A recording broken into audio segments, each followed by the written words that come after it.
हम लक्ष्य तो बड़े बना लेते हैं, परंतु हम लक्ष्यों पर काम क्यों नहीं कर पाते? क्या ऐसा कारण होता है कि हम अपने लक्ष्य, अपने गोल्स बना लेते हैं, परंतु इम्प्लीमेंट करने में हमें दिक्कत होती है? मोटिवेशन मिलता है हमें, परंतु वो कुछ दिन ही काम करता है। हमने कोई वीडियो देखी, हम मोटिवेट हुए और हम काम करने लग गए, लेकिन 15 दिन बाद या हफ्ते बाद फिर वही रूप आ जाता है। ऐसा क्यों होता है दोस्तों? बहुत से लोग गोल बनाते हैं और अचीव कर लेते हैं, लेकिन कुछ लोग केवल गोल डिसाइड करने में समय गुजार देते हैं और गोल बना भी लें तो उसको इम्प्लीमेंट करने में समय गुजार देते हैं, सोच देते हैं, टाल मटोल करते रहते हैं, आज का काम कल पर टाल देते हैं और धीरे धीरे धीरे गोल धुंधला होता चला जाता है और फिर हम जहाँ से चले थे वहीं की वहीं या उससे भी 2 कदम हम पीछे हो जाते हैं। दोस्तों, मेरा नाम राजेश तायल है, वेलनेस एंड लाइफ कोच। अपने इस चैनल पर आपका हार्दिक स्वागत करता हूँ। Rise and thrive. Rise and thrive यानी कि उठो, जागो और लक्ष्य को पाओ और अपनी मंजिलें पाओ, उन्नति करो, तरक्की करो। दोस्तों, मैं अपनी वीडियो के माध्यम से आपको यह बता रहा हूँ कोई भी लक्ष्य पाया जा सकता है, और जिसके बारे में मैं अभी आपसे बोल रहा था कि क्या कारण है कि कुछ लोग लक्ष्य बनाते हैं, इम्प्लीमेंट करने की कोशिश में ही बहुत सारा समय गुजार देते हैं और इम्प्लीमेंट करने पर आते हैं तो कुछ दिन चलते हैं, 8 दिन, 10 दिन, 15 दिन, महीना, 2 महीना, और फिर वहीं पर रुक जाते हैं और उनके मन में ये बैठ जाता है कि ये अब नहीं हो पाएगा।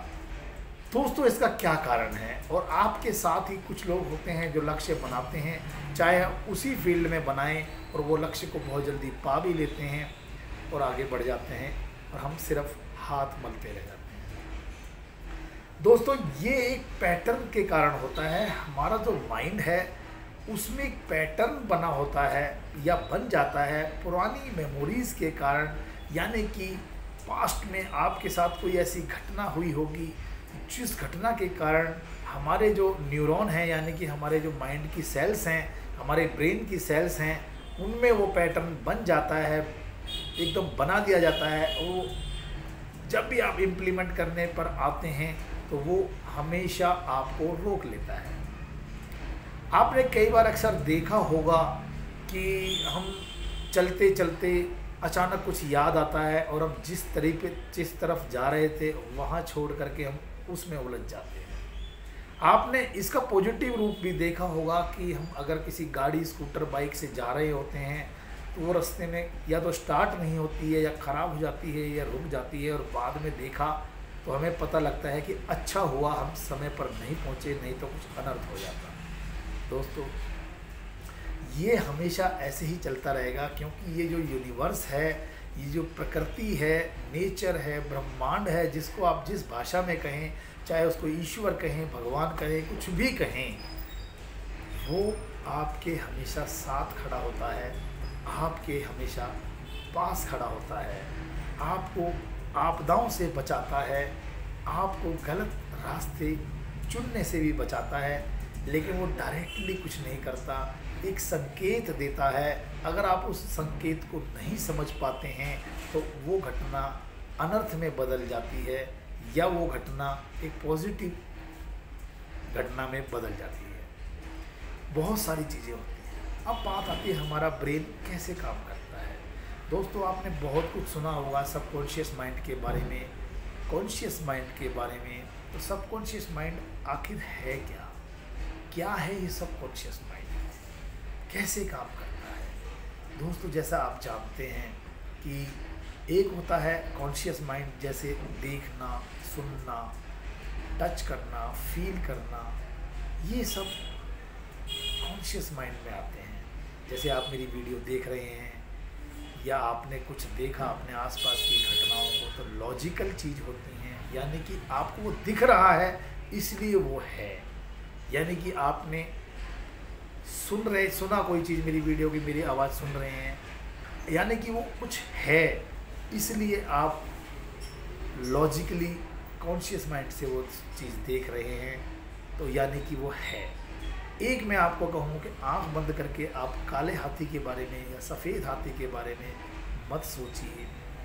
आप अमिताभ बच्चन जी के बारे में मत सोचिए, शाहरुख खान नहीं है, कहाँ हैं, या ऐसा भी कोई भी हम इमेजिन करते हैं। यानी कि हम सोच में हम जो इमेज बनाते हैं वो होता है सबकॉन्शियस माइंड। सबकॉन्शियस माइंड केवल और केवल इमेज पर चलता है। आप जो इमेजिन करते हैं उसी पर चलता है, तो इसलिए आपको सपने भी उसी कारण आते हैं, चाहे वो कुछ आपको इंगित करने आ रहे हों, कुछ घटना के बारे में आपको मैसेज देने आ रहे हों, या किसी भी कारण से, या किसी चीज़ के बारे में आप ज़्यादा सोचते हैं तो भी सपने वैसे ही बन जाते हैं। तो दोस्तों, बात यह है कि सबकॉन्शियस माइंड अगर ऐसे काम करता है तो क्या हम इसको अपने पक्ष में कर सकते हैं, यानी कि हम जो चाहें क्या वो कर सकता है? अगर इमेजिन पे कर सकते हैं तो हम तो कुछ भी इमेज बना सकते हैं अपने माइंड में। तो इसका उत्तर बिल्कुल हाँ है दोस्तों। बहुत सारे लोगों ने ऐसा करके भी दिखाया है, अपने सबकॉन्शियस माइंड अवचेतन मन को ट्रेन करके अपनी मर्जी के अनुसार काम कराया है। जिस व्यक्ति को कोई अटैक आया, पैरालाइज हो गया, उसका एक हाथ या पैर काम नहीं कर रहा, उसने सबकॉन्शियस माइंड को ट्रेन किया, अपना हाथ और पैर ठीक किया। बहुत सारी बीमारियों को हम ठीक कर सकते हैं। बहुत सारे पैटर्न जो बने हुए हैं उनको हटा करके, उनको डिलीट करके के नए पैटर्न को हम बना सकते हैं। हम अपने माइंड को रीवायर कर सकते हैं। हम अपने माइंड में न्यूरॉन्स को ट्रेन कर सकते हैं। हम अपने पक्ष में हम जो चाहें, हम जो इच्छा करते हैं, हम जो गोल बनाते हैं, हम जो सपने देखते हैं उनको पूरा करने के लिए भी हम उसको पूरा ट्रेन कर सकते हैं। और कंटिन्यू ऐसा करने से हमारे माइंड में उस लक्ष्य को पाने के जो पैटर्न बन जाते हैं तो हम उस लक्ष्य को पा सकते हैं। दोस्तों, अभी मैं इस वीडियो में इतना ही बताना चाहूँगा। मेरे चैनल को सब्सक्राइब कीजिए, लाइक कीजिए, शेयर कीजिए, और राइज एंड थ्राइव के द्वारा आप अपने जीवन को बदल सकते हैं। मैं अपनी वीडियो के माध्यम से आपको माइंड को ट्रेन करने की टेक्निक बताऊंगा, और मैं आपको प्रैक्टिकल भी करवाऊंगा, और आप अपने आप खुद फील करेंगे कि ये ऐसा होता है। तो इंतज़ार कीजिए आप अगली वीडियो का। Thank you.